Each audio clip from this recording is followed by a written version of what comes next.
Let's continue. So we will talk about, we will find the unknown. So to find that unknown, so we need to relate Vg to omega. How can we do that? So we have a bucket here. This bucket is attached to some pulley. That's to some, we have pulley here, and that is to some wheel here.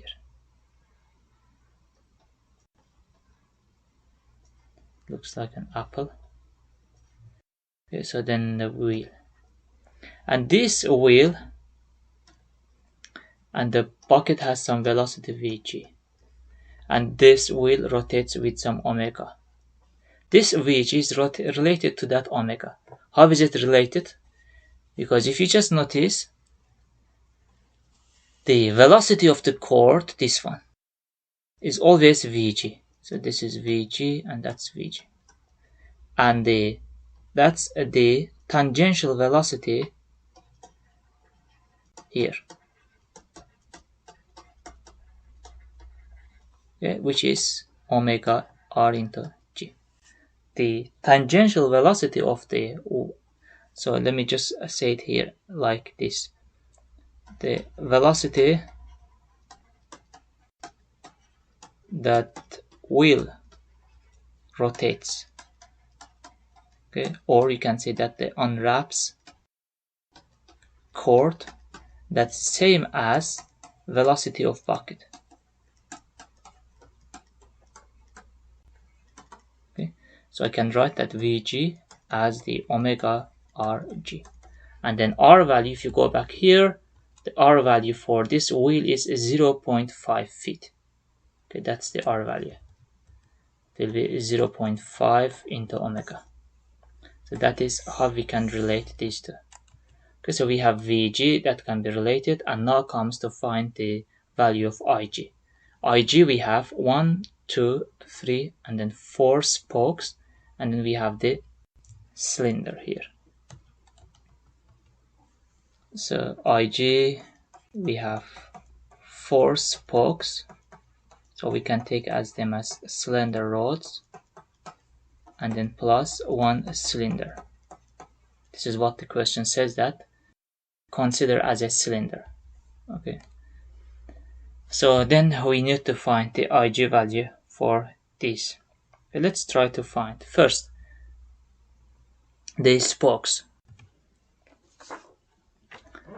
So let me just draw it here again. This is the point G. This is spoke 1.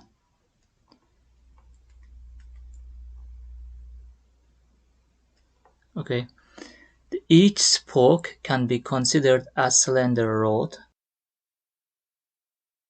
Okay, and then we can take either point G, or you can take this axis, it's up to you. I will take the G. Ig spoke. This is this G. Okay, then you have to be very careful. This G and this G are different. That will be 1/2. Okay, and then since this rotates about x or y axis, we can take, so 1/12 m into L squared. L is a 0.5. You can see here, L is 0.5. This is the L value. That will be 1/12 times 2 by, which is the weight of each spoke, 32.2 times L, which is 0.5 squared. Okay, but we are trying to find with respect to this G. Okay,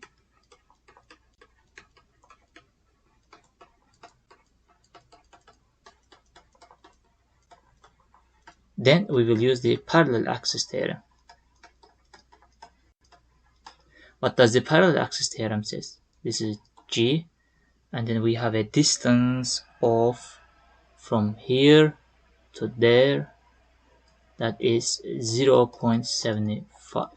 Okay, the parallel axis theorem says that Ig of wheel will be that this one IG spoke plus m into d squared, and d value is 0.75.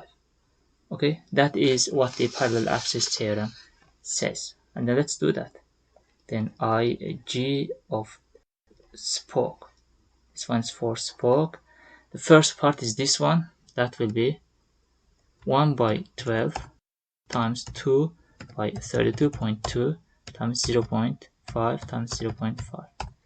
Okay, that makes 0.0013. So this part makes 0.0013. That one plus m by, so that one is 2 by 32.2 times 0.75 times 0.75. That makes 0.34. So that will be that 0.0013 plus 0.034. 35 actually. That will be 0.035 and then 1. Okay, that is for one spoke. We have 4 spokes. That will be 4 times 0.0351. That will be 0.14. Then comes the wheel. So IG of the wheel. This one is actually again spoke with respect to it. Spoke with respect to wheel G. The same here. Okay, you have to be very careful here. Then IG of the wheel will be the cylinder case, and that cylinder, if you just check it here, it's about the z-axis. It rotates about the z-axis. For z-axis, we have 1/2 m of the cylinder or wheel, which is 30 by 32.2 times the r squared, which is 0.5 squared, and that will be 0.5 times 30 times 0.5 times 0.5 divided by 32.2. That makes 0.116 over 7.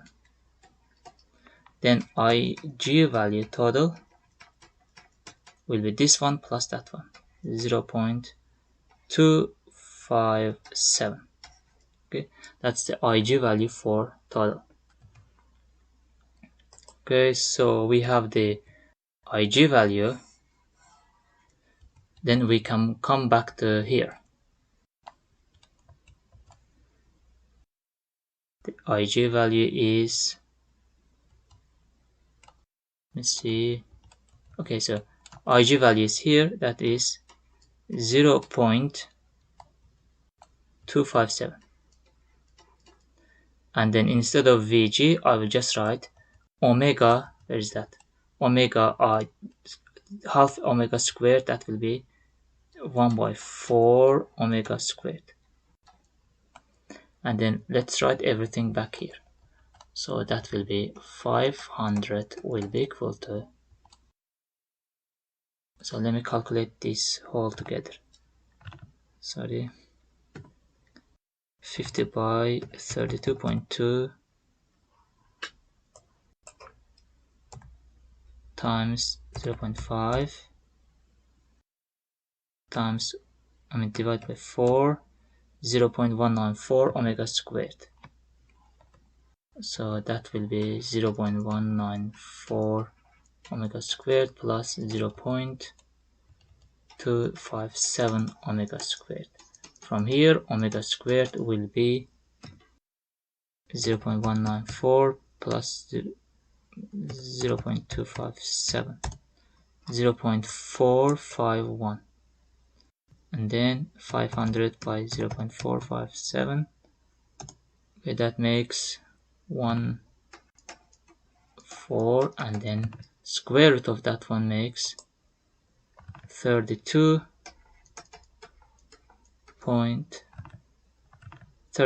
radians per second.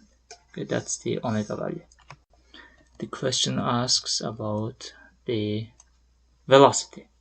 Okay, then it's very easy. This we will use velocity of bucket will be, we will use this equation omega rg.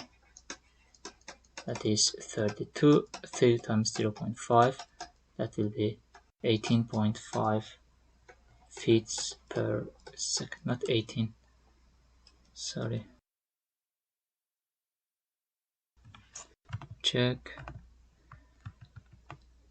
Okay, so then we have 0.257 by 2, so that will be 0.257 by 2, 0.13129, let's see, omega squared. And from here, omega squared will be 500 divided by, so let me first add, so 0.19 plus 0.194, 1323, so 500 by 0, so that will make as 5768. And then from here the omega value will be the square root of that one, 39.3 radians per second. And then let's go back to question. The question says that what is the velocity? Okay, the question asks for velocity. That's very simple, that we will use this formula here, so that velocity of bucket will be radius g times omega. That will be 39.3 times 1/2, that makes 18, so 1938.65 meters. Is it meter or feet? Let's check. It is a feet. Feet per second, or you can just write as 19.7 feet per second. This is the end of the problem.